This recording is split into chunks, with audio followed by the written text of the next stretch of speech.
đọc giang đem đây thơประពន្ធស្រឡាញ់ពេទ្យមានផ្ទៃពោះអារម្មណ៍និងសុខភាពរបស់ស្ត្រីរងផលប៉ះពាល់យ៉ាងខ្លាំងដោយពាក្យសម្ដីនិងទង្វើរបស់ប្តីស្ត្រីនឹងកាន់តែសប្បាយចិត្តហើយមានសុខភាពល្អដើម្បីចិញ្ចឹមកូនក្នុងផ្ទៃប្រសិនបើប្តីធ្វើសកម្មភាពទាំង10ដូចខាងក្រោម10ចាំងដែលប្តីធ្វើប្រពន្ធស្រឡាញ់ 1. អ្នកសប្បាយចិត្តពេលប្រពន្ធមានផ្ទៃពោះហើយរំភើបចំពោះទារកដែលកំពុងវិវត្តនៅក្នុងពោះរបស់ប្រពន្ធ 2. អ្នកធ្វើការងារស្រែចម្ការទាំងអស់ជំនួសឲ្យប្រពន្ធក្នុងមួយខែចុងក្រោយនៃការមានផ្ទៃពោះ 3. អ្នកដាំដើមឈើហូបផ្លែ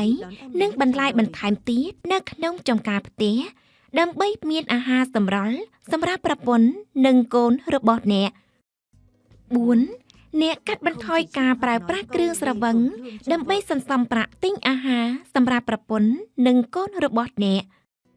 5. អ្នកនាំប្រពន្ធទៅពិនិត្យគភ៌តាមការកំណត់នៅដំណាក់សុខាភិបាលឃុំ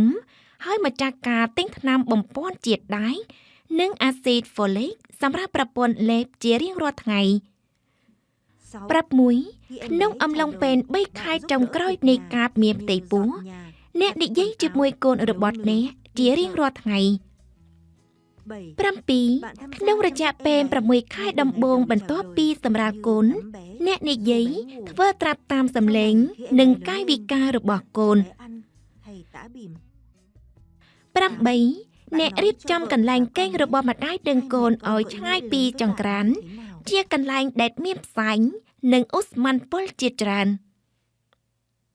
9. អ្នកលើកទឹកចិត្តប្រពន្ធឲ្យញ៉ាំសាច់ត្រីស៊ុតនិងបន្លែជាច្រើនប្រភេទបន្ទាប់ពីសម្រាលកូនរួច 10. អ្នកមើលថែកូនច្បងដើម្បីឲ្យប្រពន្ធមានពេលគ្រប់គ្រាន់សម្រាប់គេងនិងសម្រាកក្តីស្រឡាញ់និងពេលវេលាដែលអ្នកចំណាយជាមួយប្រពន្ធនិងកូននឹងជួយឲ្យកូនធំឡើងឆ្លាតវៃខ្ពស់មានសុខភាពល្អនិងមានស្វ័យទំនុកចិត្ត